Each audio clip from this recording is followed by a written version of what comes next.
Riding fast, eating ass. Welcome to the Stuckcast. What's up, everyone? This is T-Bane over here with Greed. We're gonna have an episode about Club Buying Passion. And Greed, tell us about yourself.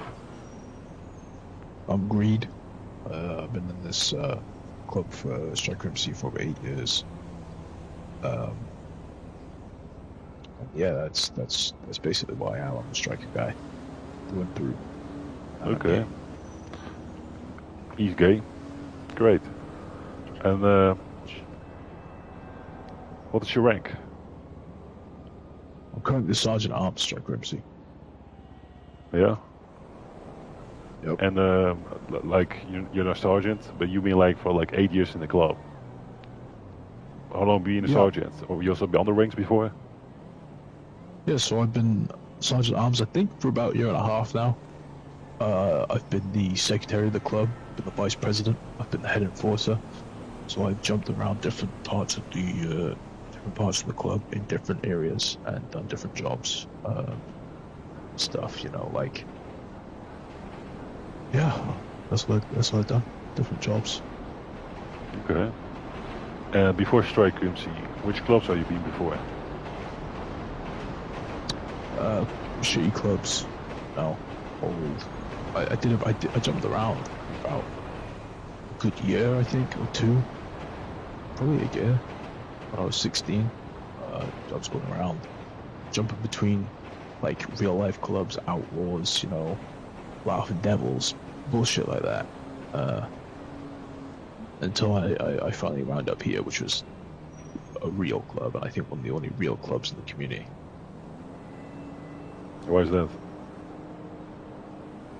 Because of how we treat ourselves, what a club is. It's not a business. It's not a organization that people say, oh, it's our organization. It's a club controlled by the members, and we don't conform to what other people want our club to be, or we do our own shit, and we will always do what's best for our club and our club only. Okay. And how did you join Striker MC? I was in another club and made friends with Gramps. And then that club shut down. I hung out with Strike, and I was like, oh, Striker MC is kind of shitty because they're not 1% or whatever. And I was like, okay, I'm just gonna hang out with these guys. Striker was trying to help me find another club to join, because I said I don't want to join Striker MC, so he was trying to help me find a club to join. And then we just hung out for a few months. I hung out with you and him, and we became friends. Then I was like, fuck it, may as well just prospect. Okay.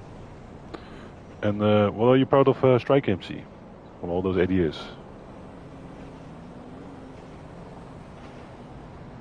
Great. Agreed. Great, what the fuck? What? So, Greed, what is a difficult situation in Striker MC, and how did you deal or fix it? I think, in general, this club fixes its own situations. It has a way of weeding out problems in itself. I don't think one member can really take credit for fixing one situation, because it takes a school to what's the saying? It takes a lot. It takes a village to raise a club. I think every time we bump into something, what I like to do is I like to rely on my brothers that I trust, because I know in the end they're going to do the right thing, and it hasn't failed me so far. We might have fucked up, and we might have gone through shit times before, but at the end of the day, there's always some brothers who go, okay, we gotta fix this, do the right thing. Okay, fair enough. And what are your ambitions for the club to see?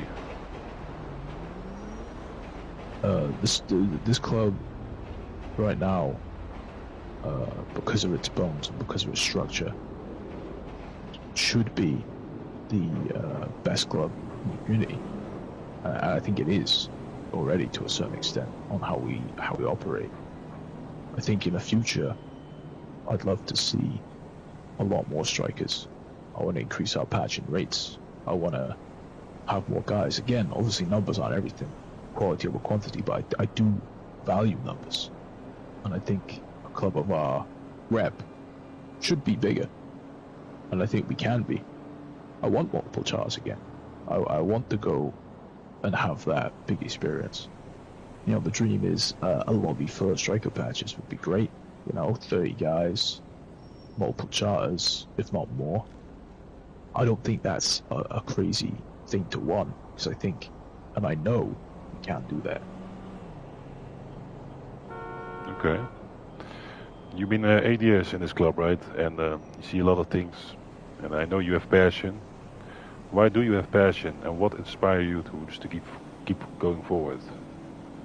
I have passion for this club because this club helped a lot of guys. There's a lot of guys that have come to me throughout the years, been like, yo, dude, I really needed this club at some point in my life. And that's because, especially during COVID, there was some stuff like that where people would go, dude, I really needed just people to talk to, people to hang out with. And I think we can be that. I think we are that for a lot of people. I think what happens is, no matter how much we give the club, and there are guys in this club who sacrifice real life stuff to do club shit, which I don't recommend. I think real life should always come first, always take your real life first, but it's because it's like this feeling of I can never repay the club for what it gave me. Because this is just beyond like some game thing. Because this club has given me my best friends in the world. How do you repay something like that? Well, I guess you just have to kind of be loyal and try to do what's best for it at all times, and that's why I have the passion I have towards it. Because it's given me so much. That's really deep, man. Thank you. It's gay. Yeah, you gonna suck my dick? Yeah. Come here. Oh. So, how's a typical day of Striker MC? Typical day of how some stuff should go down is jump in the parties, hang out with the guys, see who's around, get some shit done, riding, shooting, that kind of stuff. We always want to do stuff like that. Looking to meet new clubs. It's always something got on our mind as well. Hanging out with the prospects. A big part of day-to-day life is support and prospect all the time. Trying to teach these guys how to progress throughout the club. And that's something we're focusing in on now.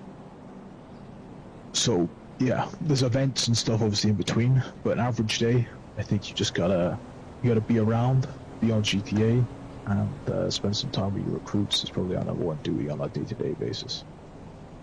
Okay. And how would you summary Striker MC in a short sentence? Striker MC is the example of what a GTA motorcycle club should be. In our weird community of fags and gays and freaks and fucking losers and weirdos in the whole MC community, this club is how a club should run.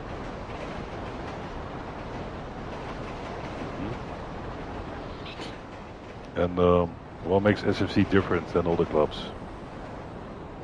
One of our biggest things is, everyone says the same answers, right? They say, oh, our brothers and all that kind of shit. Yeah, we have fucking insane brothers in this club. We have guys who've been here for 8 years. Striker's been here for 10 years the whole time. And yeah, you don't find that in many places. You can find it in some places, but you don't find it in many places. But I don't think that's what sets us apart. I think what sets us apart is our structure of how we want it to enact, how we want the club to behave. We've swayed sometimes, but our heart is still there of equality. It's a big thing in this club. Loyalty is a big thing in this club. You need that. We're not here to glaze the president. We're here to rely on one guy. There are important members of Striker MC, but this club will survive through any of them leaving, or through any of them dying in real life, or for any of them, anything happening to anybody. Okay. And what are you looking specifically for a recruit who wants to join? I think you can't be a bitch nowadays. You know, a typical club want to come in and go, look, you have to do all that bullshit, dye your hair pink and all that kind of crap, right? I'm looking for a guy who will say his mind, will speak his opinion, even as a prospect.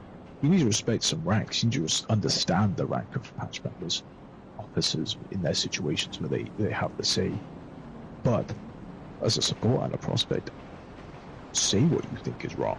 Say what you think is right. Have those conversations. Don't be a bitch. Don't let somebody walk all over you for no fucking reason. We're gonna haze you, sure, but it's for reasons. It should never just be to make you a bitch. You're not a bitch. You're still a dude. Just because you run a prospect rocket doesn't make you not a man. So yeah, don't be a fucking pussy. Talk. Okay.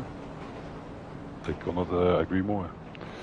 What do you like to see for Strike MC on GTA 6? I think this club has a very bright future. I think like I said, I think numbers is only the start. I think we're going to get more patches, multiple charters, stuff like that is only going to be start of it. I think we have a lot of improvement to do. I do. And I think the moment you think your club is the best and it can never improve is the moment you start dying. This club has problems, issues right now that it needs to fix. And we're going to fix it. And it's going to be good again. Not just for 6, but for now, for the future. And that's one thing that I am also proud of this club, is it will always fix itself.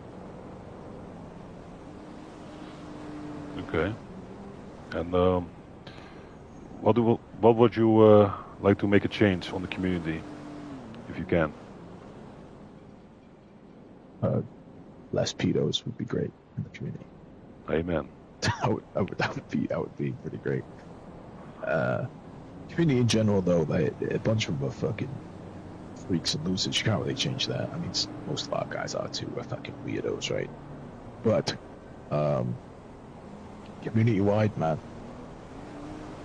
just stop being such fucking faggots about things all the time. Yeah. You know? Stop being such fucking stupid gay fucking faggots about things all the time. Get out of my fucking DMs about crying about shit. I'm gonna talk shit to you. Stop trying to fucking say, oh, Creed went too far. My DMs. No, I don't care. I'm glad your nan's dead. Oh man. Okay. Yeah. What do you like to see for the community on GTA 6? For community GTA 6, I want to see all clubs come back. Well, everyone's gonna fucking come back and then claim that they would never left. You know, Banshees, the gay fucking Felix club. Nobody can have his haircut in his MC. He's gonna come back and claim that he's been around since the early days, which they haven't. All these fucking 5M clubs that fucking ran off the PC and played fucking dress up for fucking 4 years are gonna come back and be like, oh, we've been here this whole fucking time. If you moved off the fucking community completely and are hiding in your fucking little servers with 1 or 2 clubs that you've made your friends with, you're not part of the MC community. You're part of dress up fucking fashion show 3000. That's what you're playing. Yes, you're really right, bro. Like, I was watching Into the Cut a couple days ago, some episodes from some clubs. I was curious about Banshee, so I just listened like a couple minutes. I saw not only Felix had a different bike than the rest, because the rest all had the same bike, with the same livery, the same color. That man had a different bike, and a different hairstyle nobody can wear. There's also the bike. It's a good example. It's one of those good examples of like president glazing, and a club would be nothing without their president. It's like, and it's not just fans really, that do that. It's a lot of clubs. Yeah. I would say it's probably a majority of clubs in the community cannot survive off one guy. Look what happened to Santos when fucking I don't even remember his name. What was the fucking president of Santos' name? That fucking Ajax. Ajax, that was his name. After he fucking disappeared, they fucked off. Where the fuck is Santos in the lobby in fucking years, lad, in years. And it's just like, Yeah, because these clubs, they just have to glaze this one guy. Or they run away to PC and play Dress Up 3000 Biker Simulator. Great. I really appreciate for your time. Thank you. Everybody, catch you on the next one.